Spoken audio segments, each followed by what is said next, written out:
For Michelangelo, we'll be replicating his work on the Sistine Chapel. And in the lesson plan, you'll find 8 images, 4 of prophets and 4 of the Sibyls. And these lined the outer edge of the Sistine Chapel ceiling, as well as some other Old Testament scenes. But there's 8 of them, so that each student in your class can have a different scene from the ceiling and get the idea of kind of the fuller imagery that lined that edge. And just like Michelangelo had to lay on his back for years and paint these images on the ceiling, the students will get to experience a little bit about what that was like. And there's 2 ways that you can do this. There's one is to take the images that you've printed out and to tape them onto the bottom of a table so that the students can lay on their back and then take paint pens and paint in the image while lying on their back under the table.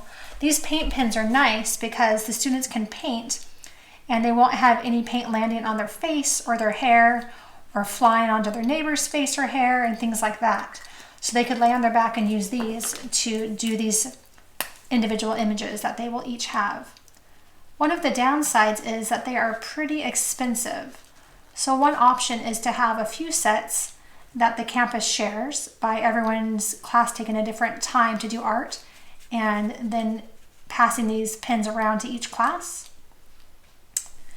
Another option is to use watercolor pencils, where the students will first sit upright at their desk and color in the image.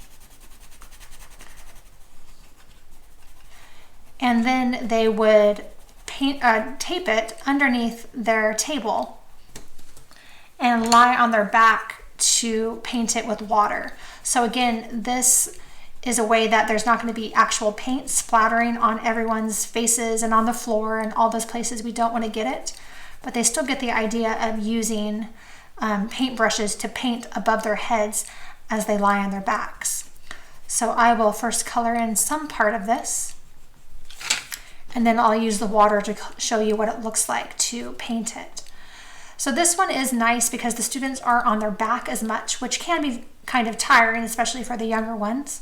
They get to color it in a regular position, but gets them to experience painting on their back for just a little bit, which is really the fun part of this whole thing. And of course, these watercolor pencils, you're going to get more colors, and it's not going to be as much money per set. So that's always nice. For these images, you will want to give your students small paint brushes. So there you go. So let's say I painted the whole thing and then I tape it underneath the table. You're going to be using the small paintbrush and just plain water.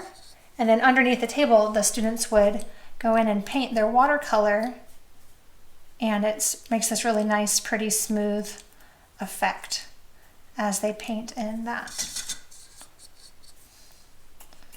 Just like that. So these are 2 options to be able to replicate how Michelangelo painted the Sistine Chapel ceiling.